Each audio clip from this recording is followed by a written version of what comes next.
देख रहे हैं विंध्य फर्स्ट। मैं हूं आपके साथ स्वर्णिमा, मेरे साथ है उर्वशी। आज के इस कार्यक्रम में आप सभी का बेहद स्वागत है। कार्यक्रम में हमारे पास होते हैं कुछ मुख्य अखबार जिनकी मुख्य खबरों को हम आप तक पहुंचाते हैं। शुरुआत करते हैं आज के कार्यक्रम की। सबसे पहले विंध्य क्षेत्र की खबरों से हम शुरुआत करेंगे। जी, तो विंध्य क्षेत्र में विंध्य के लिए गौरव की बात है, रीवा जिले के लिए गौरव की बात है कि सौम्य पांडे भारत के अंडर 19 टीम के उप कप्तान बने हैं। इनका सिलेक्शन हुआ है। रीवा क्रिकेट जगत को एक और ऐतिहासिक उपलब्धि मिली है। इसके पहले भी एक खिलाड़ी टीम इंडिया में शामिल हो चुके हैं। रीवा के होनहार खिलाड़ी सौम्य पांडे अगले माह दुबई में होने वाले अंडर 19 एशिया कप के लिए भारत की टीम में चयनित हुए हैं। उन्हें टीम का उप कप्तान भी बनाया गया है। ये समाचार जैसे ही रीवा तक पहुंची, रीवा क्रिकेट समुदाय में हर्ष की लहर देखने को मिली है। उनके परिवार जनों ने भी ईश्वर पांडे एवं कुलदीप सेन के भारत की टीम में चयन के बाद यह सबसे बड़ी उपलब्धियों में से एक मानी जा रही है। ये विंध्य क्षेत्र की उपलब्धियों में गिनी जा रही है।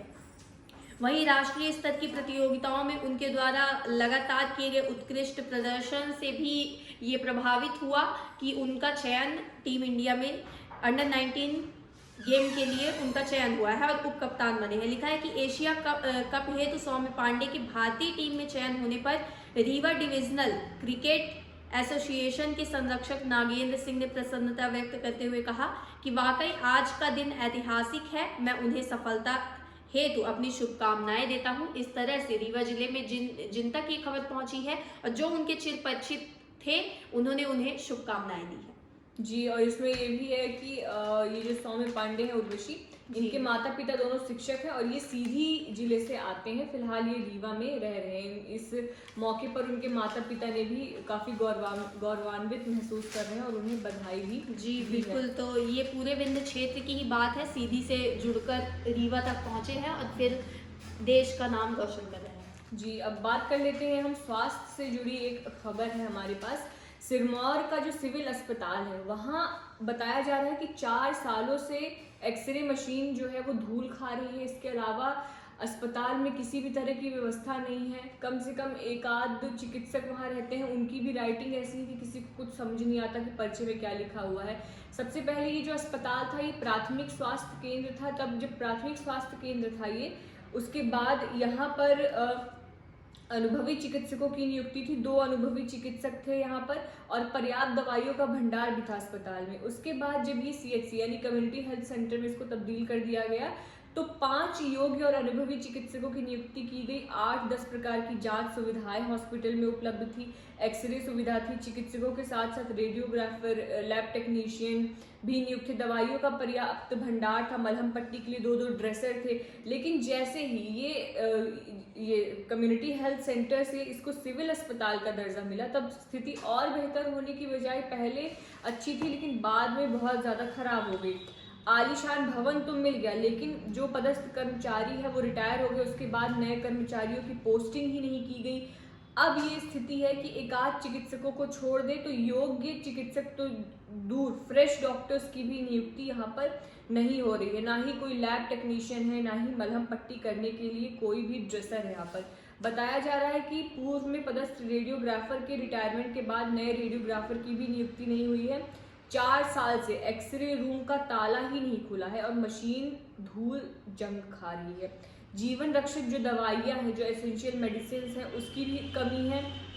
आम आदमी को निःशुल्क दवा उपलब्ध कराने के लिए दुनिया की सबसे बड़ी जो योजना है आयुष्मान भारत, इसको सरकार ने चला रखा है। लेकिन सच्चाई ये है कि ये योजना मरीजों के साथ दुनिया का सबसे बड़ा मजाक सिद्ध हो रही है।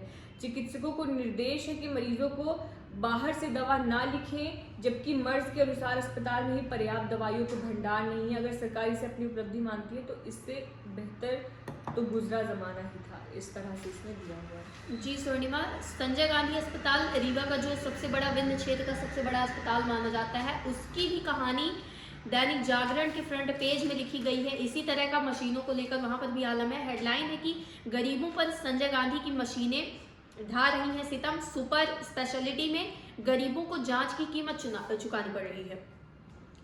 वहीं सुपर स्पेशलिटी अस्पताल में भर्ती पड़े मरीज की जांच संजय गांधी अस्पताल में फ्री होती है। बायोकेमिस्ट्री विभाग की मशीनें रहती हैं अक्सर बंद। जांच के नाम पर लूट रहे हैं मरीज। आगे लिखा गया है कि जांच के लिए 428 रुपए चुकाने पड़ते हैं। संजय गांधी अस्पताल के बायोकेमिस्ट्री विभाग में LFT RFT की जांच बंद है। अस्पताल की चौथी मंजिल 64 वर्षीय मरीज राम गोपाल तिवारी भर्ती हैं। उन्हें डॉक्टर ने RFT LFT की जांच के लिए लिखा। वह SGMH के बायोकेमिस्ट्री विभाग गए तो पता चला वहां मशीन ही खराब है। यहाँ एक और हेडलाइन है कि पैथोलॉजी और बायोकेमिस्ट्री की मशीनें अक्सर फेल हो जाती हैं। सबसे बड़ी समस्या संजय गांधी अस्पताल में भर्ती मरीजों के साथ जांच के नाम पर होती है। संजय गांधी अस्पताल में जांच के लिए लगाई गई मशीनें अक्सर खराब हो जाती हैं और अगर जो मशीनें चलती हैं वो सही तरह से जांच नहीं बताती हैं। जी। स्वच्छता को लेकर हमारे पास खबर है स्वर्णिमा की डॉक्टर कॉलोनी जो है नगर निगम को लिखा गया है कि नगर निगम की जो नज़र है वो हर जगह तो पड़ रही है धीरे धीरे करके, लेकिन अभी भी डॉक्टर कॉलोनी है वहां पर चारों तरफ कचरे का अंबार लगा रहता है। नगर निगम का स्वच्छता अभियान अभी तक शहर की कई 5 कॉलोनियों तक नहीं पहुंच पाया। इन्हीं में से श्याम शाह मेडिकल कॉलेज के पीछे है ये डॉक्टर कॉलोनी, जहां पर जगह जगह कचरे का आलम रहता है। स्वच्छता को लेकर एक और खबर है, प्रदूषण को लेकर है, प्रदूषण से संबंधित हेडलाइन है रीवा जागरण पेज में है कि सड़कों की सफाई के काम नहीं आ रही स्वीपिंग मशीन। एक दिन और हमने बात की थी इस पर। ये जो स्वीपिंग मशीन होती है पानी का छिड़काव होता है इससे, ताकि जो रोड में धूल रहती है वो उससे प्रदूषण कम हो सके। तो लिखा गया है कि नगर निगम प्रशासन द्वारा शहर की सफाई के लिए मंगाई गई स्वीपिंग मशीन पिछले कई महीने से कार्यालय की शोभा बढ़ा रही है। उक्त मशीन के माध्यम से सफाई करने का प्रयास किया गया लेकिन सफलता नहीं मिल पाई। सफाई नहीं हो पाई, ये मशीन नगर निगम की शोभा बढ़ा रही है, यानी कि कार्यालय में ही खड़ी है।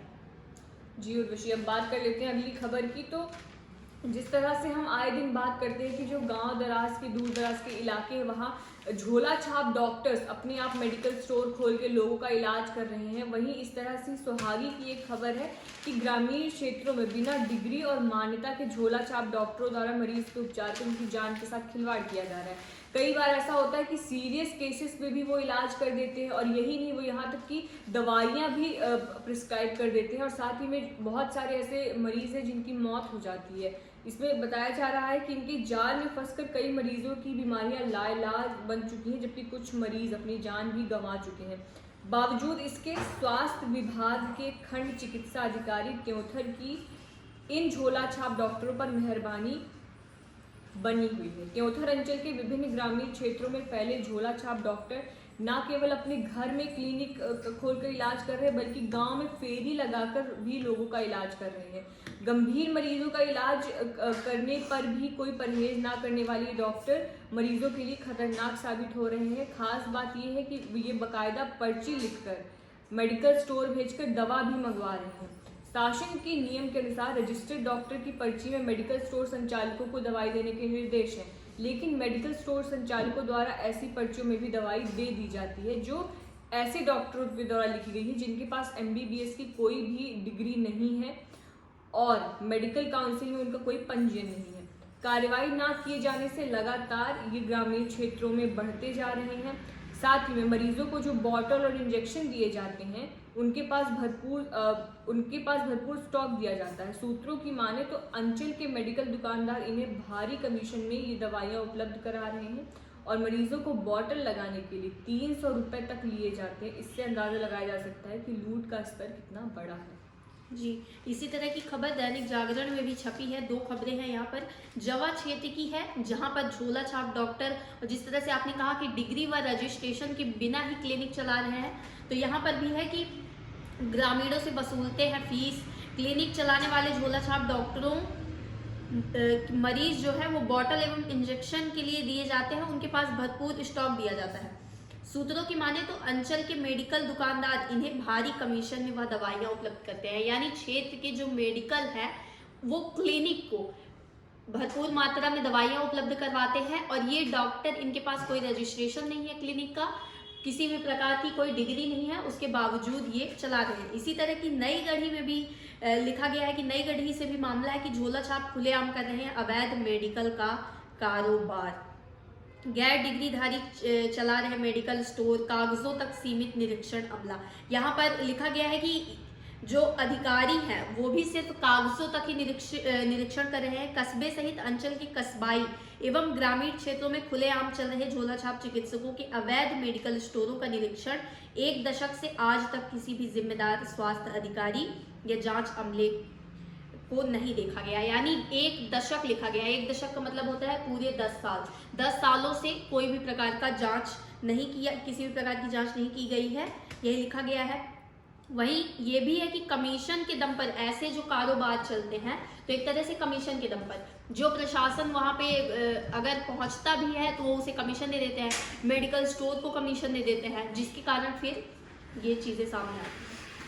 जी उर्वशी, ये तो स्वास्थ्य से जुड़ी एक खबर थी। अब हम बात कर लेते हैं शिक्षा जगत से। तो जिस तरह की स्वास्थ्य की स्थिति है, शिक्षा की भी स्थिति किसी से छिपी नहीं है। ऐसे कई स्कूल हैं, या तो स्कूल का अच्छे से उनका इंफ्रास्ट्रक्चर डेवलपमेंट हुआ ही नहीं है, कहीं टीचर्स ही नहीं आते हैं। वहीं यहाँ पर एक मऊगंज का मामला है, जहाँ पेड़ के नीचे पूरे 5 सालों से पाठशाला चल रही है। यहाँ पर बताया जा रहा है कि जब चांद पर हम पहुँच चुके हैं, वहाँ इस तरह की ये स्थिति है, तो हम क्या कह सकते हैं। यहाँ पर दिया हुआ है कि ये जो मामला है मऊगंज के नगर परिषद वार्ड 11 प्राथमिक पाठशाला ध्वजराम भुरेहटा का है, जहां 5 साल से प्राथमिक पाठशाला पेड़ के नीचे चल रही है। कई बार शिक्षा विभाग को सूचित किया गया, लेकिन व्यवस्था में कोई भी बदलाव नहीं किया गया। यहाँ पर बताया जा रहा है कि स्कूल में 30 से 40 बच्चों का दाखिला है, लेकिन जब भवन ही नहीं है, स्कूल है ही नहीं वहाँ पर, तो मात्र 5 से 8 बच्चे ही आते हैं। और यहाँ पर जब जिम्मेदार से बात की गई तो उन्होंने चौंकाने वाली बात कही, जब बोला गया कि पेड़ के नीचे आपकी पाठशाला यहाँ पर लगती है। ये पूर्व BRCC से पूछा गया तो उन्होंने जवाब में कहा कि जो करना है आप करिए, मेरी जिम्मेदारी नहीं है, मैं ऑफिस का अधिकारी हूँ। यहाँ पर शिक्षकों का क्या कहना है। शिक्षक जो है प्राथमिक पाठशाला भुरेहटा के कह रहे हैं कि कई बार पत्राचार किया गया, भवन के लिए पूर्व और वर्तमान में BRCC को पत्र भी दिया गया, लेकिन कोई जवाब नहीं मिला, ना ही भवन स्वीकृत हुआ। बच्चों का भविष्य ठीक नहीं है। वहीं पूर्व नगर परिषद अध्यक्ष मऊगंज अजय मिश्रा का कहना है कि प्राथमिक शिक्षकों द्वारा भवन के लिए नियमित प्रयास किया जा रहा है, लेकिन जिला स्तर के अधिकारी ध्यान नहीं दे रहे हैं। ये विद्यालय नगर परिषद अंतर्गत आता है, बच्चों का भविष्य ठीक नहीं है। जी, अगली खबर की बात करें तो विंध्य क्षेत्र में आज जो दैनिक जागरण है, पत्रिका है, ज़्यादातर मौत की खबरें लिखी गई हैं। ये पूरा पेज ही कहा जाए तो 1-2 कॉलम छोड़ के ये पूरा पेज ही रीवा जागरण का पेज है। यहाँ पर मौत की खबरें लिखी गई हैं। पहली खबर है जिसको लीड न्यूज़ कह सकते हैं कि माँ के साथ मिलकर बेटों ने की थी पिता की हत्या। 15 नवंबर की घटना है ये, और इस पर अभी तक कोई कार्यवाही नहीं हो पाई है। लकड़ी से वार किए थे, घर में झगड़ा हुआ था, 2 बेटों ने मिलकर अपने पिता की हत्या कर दी थी, और जो मृतक थे उनके पिता ने पुलिस को जानकारी दी, और फिर उनकी पत्नी समेत दोनों बच्चों को पुलिस ने गिरफ्तार कर लिया। वहीं दूसरी मौत की खबर है कि नवविवाहिता की संदेहास्पद मौत हो गई है। शहर के बिछिया थाना क्षेत्र की एक घटना है, जहां पर बीती रात एक नवविवाहिता की संदेहास्पद परिस्थिति में मौत हो गई। ससुराल पक्ष के लोग अचेत अवस्था में महिला को शनिवार की सुबह संजय गांधी अस्पताल लाए, जहां जांच के उपरांत चिकित्सकों ने उसे मृत घोषित कर दिया। और मौत की खबर की बात करें तो उसी के जस्ट नीचे है कि सड़क हादसे में रिटायर्ड फौजी की मौत हुई है। सड़क हादसे में रिटायर्ड फौजी की बीती रात मौत हो गई। घटना नई गढ़ी थाना क्षेत्र के पूर्वा मोड़ के समीप शुक्रवार शनिवार के दरमियान रात्रि करीब 12 बजे की हुई है। मिली जानकारी के मुताबिक स्कूटी सवार रिटायर्ड फौजी विकास गिरी 38 वर्ष के हैं, निवासी डिहिया देव तालाब के हैं। रात को वह अपनी स्कूटी से वापस अपने घर लौट रहे थे और इसी दौरान उनका हादसे में उनकी मौत हुई है। और एक और खबर है, संजय गांधी अस्पताल में 2 मौतें हुई हैं कि अलग अलग हादसों में घायल हुए 3 लोगों की मौत हुई है। संजय गांधी अस्पताल में अलग अलग हादसों में घायल हुए तीनों लोगों को उपचार के लिए संजय गांधी अस्पताल लाया गया था, जहां उपचार के दौरान उनकी मौत हो गई। अस्पताल पुलिस से मिली जानकारी में सड़क दुर्घटना में घायल 2 युवकों की मौत हुई है, तो वहीं सड़क पर गिरी महिला के सिर में गंभीर चोट आने से मौत हो गई है। वहीं पर पत्रिका के पेज में भी आज मौत को लेकर की है, हादसों को लेकर है कि यहाँ पर पत्रिका का विंध्य पेज है, ये विंध्य पेज में सतना, सीधी, रीवा, सिंगरौली सभी की खबरें हैं। तो सतना की खबर है, ये सतना से है कि पीएम आवास में पंखे से लटका मिला बुजुर्ग का शव। शहर के कोलगंवा थाना क्षेत्र अंतर्गत उतैली पीएम आवास में शनिवार को एक बुजुर्ग का शव फंदे पर लटका मिला है। ई ब्लॉक के मकान में शव गमछे से बने फंदे से पंखे में लटका हुआ था। पुलिस ने बताया है कि इनका नाम गया प्रसाद विश्वकर्मा है, 65 वर्ष के हैं ये। उन्हें फंदे से नीचे उतारकर पोस्टमार्टम के लिए ले जाया गया है। वहीं पर क्राइम को लेकर यहाँ पे 2 खबरें और हैं कि बस की टक्कर से घायल हुए हैं सीधी में, और सतना की ही न्यूज है कि गोली या पटाखे की गुत्थी नहीं सुलझा पाई पुलिस। भरहुत नगर गोलीकांड है ये घटना पहले की है, जहां पर अभी भी किसी प्रकार की कोई कार्यवाही नहीं हो पाई है, जांच जो है वो पूरी नहीं हो पाई है। जी, अब हम रुक करते हैं हमारी राज्य स्तरीय खबरों का। तो सबसे पहले एमपीपीएससी 2021 मेंस के नतीजे घोषित हो चुके हैं, उसको लेकर खबर है। 290 पद हैं, जिसमें मेंस में 1046 लोगों का सिलेक्शन, मतलब अभी अभ्यर्थी चुने गए हैं, उनको इंटरव्यू के लिए चुना गया है, बाद में छंटनी होगी। मध्य प्रदेश लोक सेवा आयोग ने लंबे इंतजार के बाद राज्य सेवा मुख्य परीक्षा 2021 का रिजल्ट घोषित कर दिया है और चयनित अभ्यर्थियों को इंटरव्यू के लिए आवेदन देने की तिथि है। इसमें 14 दिसंबर तक का समय दिया गया है आवेदन के लिए। राज्य सेवा परीक्षा 2021 कुल 290 पदों के लिए हुई थी। ओबीसी आरक्षण का मामला इसमें बताया गया है। कोर्ट में लंबित होने के कारण ये रिजल्ट भी 87-13 के फॉर्मूले के तहत ही घोषित किया गया है।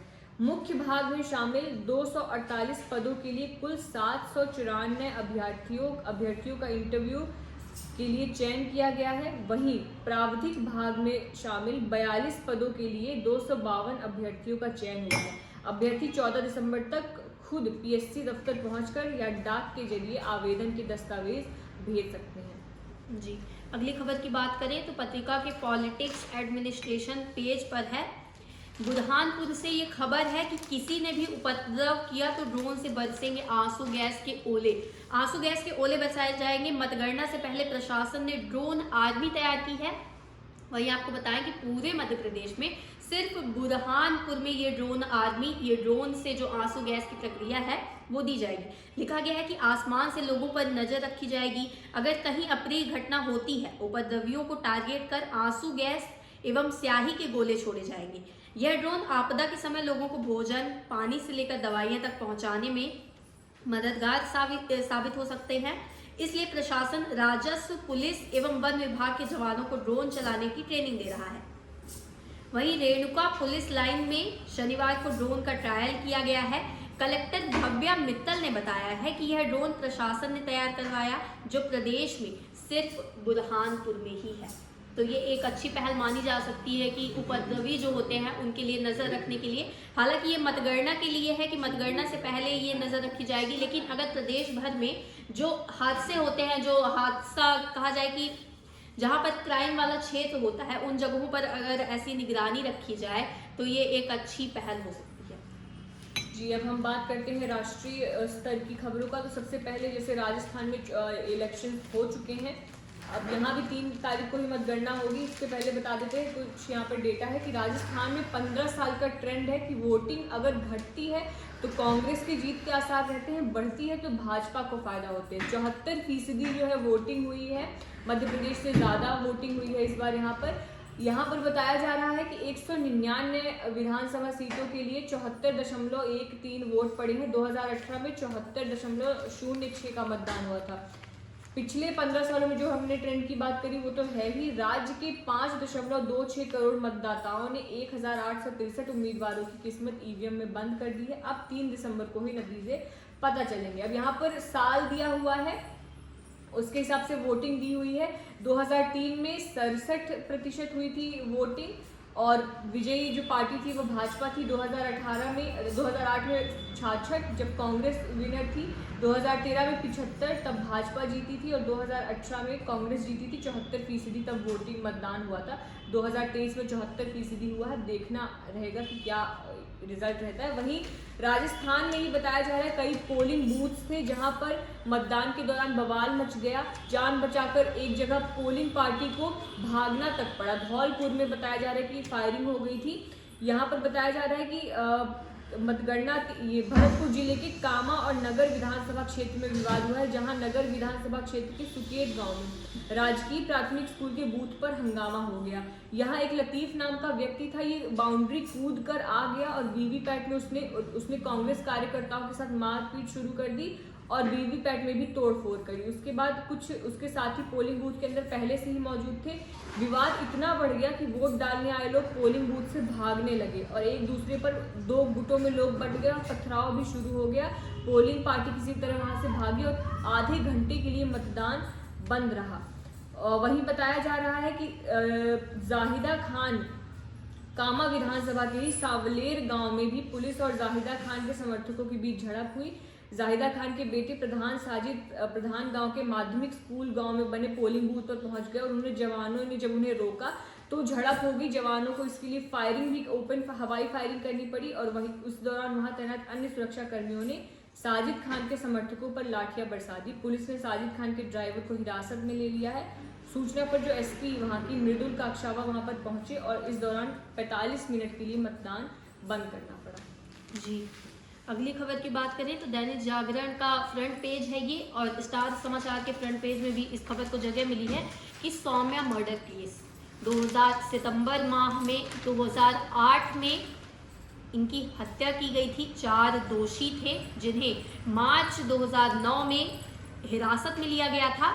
ये टीवी एंकर कही जाती है, टीवी जर्नलिस्ट है सौम्या विश्वनाथन। इनकी हत्या दिल्ली कोर्ट ने घटना के 15 साल बाद शनिवार को यानी कल सजा सुनाई है। साकेत कोर्ट ने कहा कि अपराध रेयरेस्ट ऑफ रेयर केस की कैटेगरी में आता है, कैटेगरी में नहीं आता है, इसलिए मौत की सजा की अपील खारिज की जाती है। 3 लोगों को 4 दोषी पाए गए थे, 3 लोगों को उम्र कैद की सजा दी गई है और एक व्यक्ति को 3 सालों की सजा दी गई है। वहीं 1,25,000 का जुर्माना लगाया गया है। आपको बताया कि जो पूरी घटना थी, सौम्या विश्वनाथन 25 वर्ष की थी। 30 सितंबर 2008 की सुबह दक्षिणी दिल्ली के नेल्सन मंडला मार्ग पर गोली मारी गई थी इन्हें। वे ऑफिस से अपनी कार से घर जा रही थी। पुलिस ने दावा किया था कि हत्या का मकसद लूटपाट था। रवि कपूर ने सौम्या की कार को लूटने, यानी रवि कपूर जो है वो अपराधी है, कार को लूटने के लिए पीछा किया और देसी पिस्तौल से गोली मारी थी। कपूर के साथ अमित शुक्ला, अजय कुमार और बलजीत मलिक भी थे। 5वें आरोपी अजय सेठी से पुलिस ने हत्या में इस्तेमाल कार भी बरामद की थी। 5 दोषियों को मार्च 2009 में हिरासत में लिया, यानी सितंबर 2008 की घटना होती है, मार्च 2009 में हिरासत में लिया जाता है और आज 15 साल बाद इन्हें न्याय मिलता है। इनकी मां है माधवी विश्वनाथन, जिनका कहना है कि मैं फैसले से संतुष्ट हूं लेकिन खुश नहीं हूं। ये कहती है कि सौम्या विश्वनाथन की मां माधवी विश्वनाथन ने शनिवार को कहा कि वह अदालत के निर्णय से संतुष्ट है लेकिन खुश नहीं है। माधवी ने यह भी कहा कि मैं यही चाहती थी, मैं जो कष्ट सह रही हूँ, मैं चाहती हूँ कि वे जीवन भर कष्ट सहे। इनके जो पिता है इन्होंने ये भी बताया है कि मैं खुश नहीं हूँ, मेरे पति आईसीयू में है, उनकी बाईपास सर्जरी हुई है। अदालत की कार्यवाही के दौरान न्यायाधीश ने पीड़िता की मां से पूछा, क्या आप कुछ कहना चाहती हैं, जिस पर माधवी ने कहा कि न्याय होना चाहिए। राष्ट्रीय स्तर के लिए एक और खबर है, यूनेस्को का जो यूनेस्को जो है उसमें उसके कल्चरल हेरिटेज में अब छठ शामिल होगा। यहाँ छठ महापर्व हम जो देखते हैं सिर्फ बिहार तक ही सीमित नहीं रह गया, ये ग्लोबल फेस्टिवल बनता जा रहा है और इसी को ध्यान में रखते हुए छठ महापर्व को यूनेस्को अपने इनटेंजिबल कल्चरल हेरिटेज यानी अमूर्त सांस्कृतिक विरासत में इसको रखने की घोषित करवाने की कवायद तेज हो गई है। इसके लिए बिहार म्यूजियम को कुछ अहम डॉक्यूमेंट्स भेजने हैं, जिसकी तैयारी अब संग्रहालय ने शुरू कर दी है। बिहार म्यूजियम के महानिदेशक अंजनी कुमार सिंह ने कहा कि अति महत्वपूर्ण स्थान और बिल्डिंग को वर्ल्ड हेरिटेज साइट यूनेस्को की ओर से हेरिटेज घोषित किया जाता है। बिहार में इससे पहले महाबोधि मंदिर और नालंदा महाविहार यूनेस्को की ओर से घोषित वर्ल्ड हेरिटेज साइट में पहले से ही शामिल है। इसी तरह यूनेस्को इनटेंजिबल कल्चरल हेरिटेज भी घोषित करता है। ये तैयारी की जा रही है कि लोक पर्व छठ को इंटेंजिबल कल्चरल हेरिटेज घोषित किया जाए, क्योंकि दुनिया के विभिन्न देशों में इस पर्व को मनाया जाता है। कुछ वक्त पहले ही संगीत नाटक अकादमी ने बिहार म्यूजियम को कुछ पॉइंट्स भेजे हैं जिसमें छठ से जुड़ी जानकारी देनी है। जी, अगली खबर की बात करें तो अगला रुख है हमारा स्पोर्ट्स का। तो स्पोर्ट्स में आईपीएल को लेकर लिखा गया है खेल जागरण पेज पर कि आईपीएल खिलाड़ियों की अदला बदली का आखिरी दिन, आज बंद हो जाएगी ट्रेड विंडो। यानी जो नीलामी की खबर थी हार्दिक पांड्या को लेकर ज्यादातर सुर्खियों में, कल भी हमने देखा था कि गुजरात के कप्तान थे, गुजरात टीम को छोड़कर फिर से मुंबई इंडियंस में शामिल हो गए। वहीं सीरीज में 2-0 की बढ़त बनाने के लिए ऑस्ट्रेलिया के खिलाफ आज भारत का मैच है। भारतीय टीम ऑस्ट्रेलिया के खिलाफ आज तिरुवनंतपुरम के ग्रीनफील्ड क्रिकेट स्टेडियम में दूसरा T20 मैच खेलेगी। इससे पहले टीम इंडिया ने विशाखापट्टनम की doctor YS Rajasekhara Reddy SVA VDS international cricket stadium में हुए पहले मैच को 2 विकेट से अपने नाम किया था। वहीं T20 में सबसे ज्यादा मैच जीतने वाले टीमों की संख्या दी गई है कि पाकिस्तान पहले नंबर पर है जिसने T20 में 135 जीत हासिल की है। दूसरे नंबर पर भारत है जिसने 134 जीत हासिल की है। तो देखा जाए तो अगर आज का मैच भारत जीत जाती है तो ये पाकिस्तान और भारत की बराबरी हो जाएगी। न्यूजीलैंड 102 पर है, साउथ अफ्रीका 95 पे है, ऑस्ट्रेलिया 94 पर है। जी, तो आगे बढ़ते हैं हम अपने अंतिम शोध की ओर जो होता है हमारा कार्टून। तो कार्टून यहाँ पर सोशल ह्यूमर है, दैनिक जागरण का पेज है। आज ये पूरा पेज खेल से भरा हुआ है, यानी मनोरंजन से भरा हुआ है। Weekend small a lot of cost nothing लिखा हुआ है यहाँ पे। तो यहाँ के हम 3 कार्टून पर बात करते हैं कि पहले है कि आप उस ज्योतिष को क्यों ढूंढ रहे हैं जिन्होंने भारत के वर्ल्ड कप जीतने की भविष्यवाणी की थी। लिखा है कि क्योंकि उसी ने 2024 में जीतने की भविष्यवाणी कर रखी है। 2024 में यानी कि लोकसभा चुनाव की बात की गई है। वहीं एक और कार्टून की बात करें तो एक बाबा जी बैठे हुए हैं, वो कहते हैं कि बुढ़ापे में तुम्हें क्या चाहिए। तो जो हाथ जोड़कर बैठे हुए सज्जन उनके पास जो गए हुए हैं वो कहते हैं कि पुरानी पेंशन। फिर बाबा जी कहते हैं कि पुरानी पेंशन साइड में रख दो और फिर बताओ बुढ़ापे में तुम्हें क्या चाहिए। तो वो सज्जन कहते हैं साइड में रखी हुई पुरानी पेंशन। एक और है कि दिल्ली में घना कोहरा, इस पर है एक व्यक्ति है वो अपना मुंह छिपा के बैठे हुए हैं और बाहर 4-5 लोग उनके पीछे खड़े हैं और वो बातें कर रहे हैं आपस में।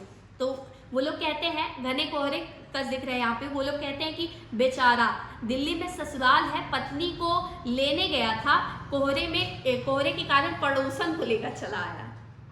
जी, तो ये रहा आज का हमारा कार्यक्रम। हर रोज हम आपके सामने हाजिर होते हैं अखबारों को लेकर, अखबारों की मुख्य खबरों को लेकर, आपको इन्फॉर्म करते हैं, आपको सूचनाएं पहुंचाते हैं। इसी तरह आप हमारे साथ बने रहिए। वीडियो पसंद आए तो लाइक करिए, शेयर करिए, चैनल को सब्सक्राइब करिए। आपके कोई जन मुद्दे हों, आपका कोई फीडबैक हो, वो आप हमें कमेंट बॉक्स पे बता सकते हैं। आप हमारे मेल पे भी जन मुद्दे बता सकते हैं। जन मुद्दों को पढ़ने के लिए आप हमारी वेबसाइट ज़रूर विजिट करें। बहुत बहुत धन्यवाद।